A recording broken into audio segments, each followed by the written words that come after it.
Magandang araw mga ka-Express Info.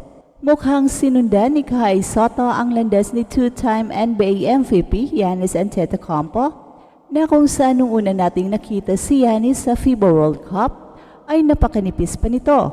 At kahit si Mark Pingres ay kinaya ang lakas ni Giannis. But look at him now. He is dominating the NBA at hindi lang legit NBA MVP kundi isa pang NBA champion. Well, mukhang ito rin ang gustong mangyayari ni Kai Sotto sa kanyang katawan. Bago ang ACL injury ay pinapalakas na ni Kai ang kanyang katawan.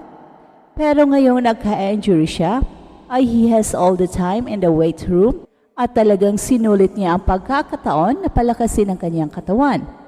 And I would not be surprised kung makukuha niya ang lakas ni Giannis sa kanyang pagbabalik.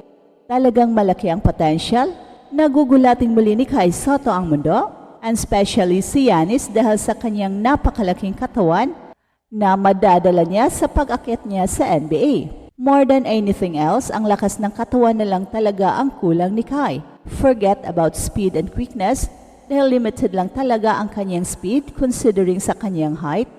But his speed is more than enough to play against fellow 7-footers sa kahit anong liga. But once makukuha na ni Kai ang malahiganting katawan ay tiyak marami ang mag-aagawan sa kanya sa NBA. Sina Kai Sotto at Giannis Antetokounmpo ang dalawang players na super thin noon pero extra strong players na ngayon. Well, yan ang ating pag-uusapan in this video pero bago yan ay meron muna tayong pag-giveaway. Hey, hey, hey! Attention mga kapatrol! Get ready for an epic giveaway! Once Express Info hits 150k subscribers, one lucky winner will win the incredible Oppo Reno 11F 5G smartphone. Here's how to join. Step 1. Subscribe to Express Info right now. Step 2. Like this video. Then step 3. Comment anything good and positive about our idol Kai Sotto. Super easy. Just subscribe, like, and comment. Kapag pinag-uusapan ang mga transformational stories sa basketball, isang pangalan ang agad na pumapasok sa ating isipan, Giannis Antetokounmpo. Mula sa pagiging payat na rookie na halos hindi makapanindigan sa ilalim, naging isang NBA MVP at champion dahil sa kanyang walang sawang pagsusumikap at pagpapalakas ng kanyang katawan. Ngayon, mukhang may isa pang pangalan na maaring dumaan sa parehong landas, si Kai Sotto. Nang unang makita sa mundo si Giannis sa FIBA World Cup, marami ang nakapansin kung gaano siya kapayat. Kahit ang mga veteranong big man tulad ni Mark Pingres ay kayang sabayan siya sa pisikalan. Hindi siya mukhang future MVP noon at masasabing malayo pa ang kailangan niyang marating para makipagsabayan sa pinakamalalakas na big man sa mundo. At sa parehong paraan, si Kai ay dumaan din sa ganitong yugto. Nung una siyang nakita sa international scene, napakapayat niya para sa kanyang tangkad. Kahit 7'3" siya, kulang ang kanyang mass para lumaban sa mas malalakas at mas matitibay na big man sa international basketball. Madalas siyang natutulak palabas ng pwesto at hirap makipagbanggaan sa ilalim.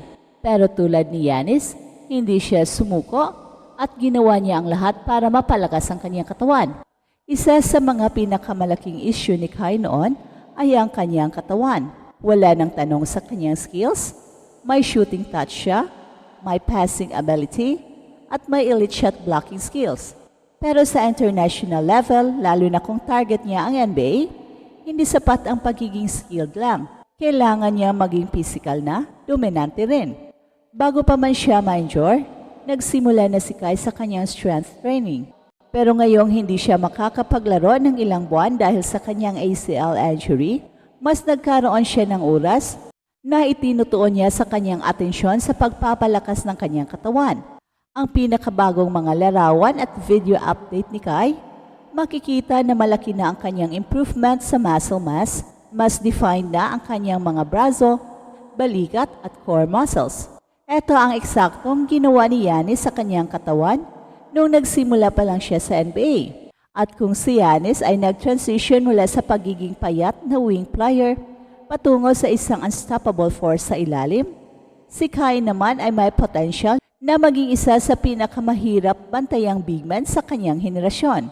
Kilala si Kai sa kanyang low post game, malambot ang kanyang kamay sa ilalim, may magandang footwork at may mataas na basketball IQ. Pero dahil kulang siya sa lakas dati, hindi niya masyadong nagagamit ang kanyang height advantage laban sa mas malalakas na big men.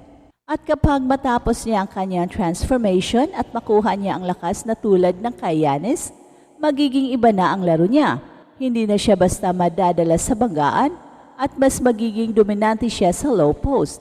Hindi lang ito makakatulong sa kanyang scoring, kundi pati na rin sa kanyang defensive impact. Walang duda na si Kai ay patuloy na hinahasa ang kanyang katawan para mapalakas ito. At sa kanyang pagbabalik, tiyak na ibang Kai Sotto ang ating makikita.